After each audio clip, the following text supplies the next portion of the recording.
अनि आज चाहिँ मेरो फाइनली लगभग 2026 जनवरी 5 को बर्थडे हो।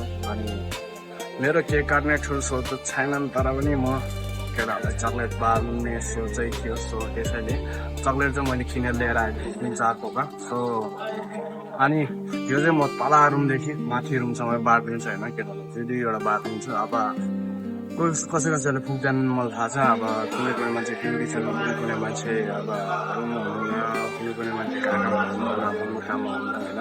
तर पनि जति नि भेट्नुहुन्छ सबैलाई बाँडिदिन्छु भन्ने सोच छ। त्यसैले सो आज चाहिँ ह्याप्पी बर्थडे मेरो।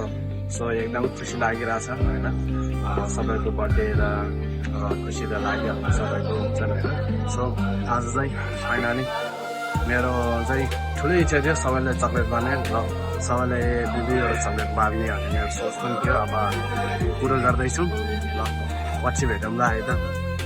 फाइनली सबैजनालाई बाँडेर सकेँ होइन। अनि सो कतिपय मान्छे चाहिँ रुममा थिएन, कतिपय मान्छे चाहिँ तपाईँको ड्युटी थियो होइन। त्यसैले सो सबैलाई बाँड्ने चान्स पनि पुगेनन् र अब मान्छे पनि धेर भएनन्। त्यसैले सो सबैलाई माफी माग्न चाहन्छु। अनि तल रुमतिर गएको थियो, तल रुम चाहिँ पुरै खाली रहेछन् र अब डिस्टर्ब गर्ने कुरा पनि भएन। त्यसैले यो भिडियो पनि हेर्न सक्नुहुन्छ।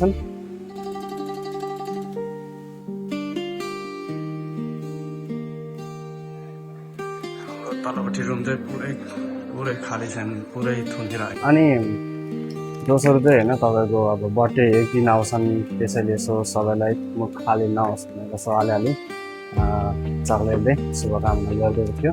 सो अब भन्नुपर्ने केही छैनन्, बर्थडे सबैलाई थाहा भएको कुरो हो। अनि जति नै चक्लेट भेट्नु भएको छ उहाँहरूलाई धेरै धेरै धन्यवाद। अनि दोस्रो कुरा तपाईँको जति नै आफन्त, जति नै दाजुभाइ सबैजना दाजुभाइ अनि यहाँ बसिरहनु भएको सबैजनाले विस गरिदिएमा धेरै धेरै धन्यवाद त्यो पनि भन्न चाहन्छु। अनि चक्लेट त अब त्यही हो, खाँदै गरौँला होइन, अब बर्थडे मनाउँदै खाँदै गरौँला। तर पनि आफ्नो हिम्मत नहार्नु, जिन्दगीमा अगाडि बढ्नु चाहिँ हिम्मतै हो, हिम्मत नहार्नु, अब हार नमान्नु। अनि तपाईँको ट्राई गर्नु, अब नयाँ सोच, नयाँ एम, नयाँ ड्रिम होइन, नयाँ वर्षमा सबैले ट्राई गर्नु नबिर्सिनु।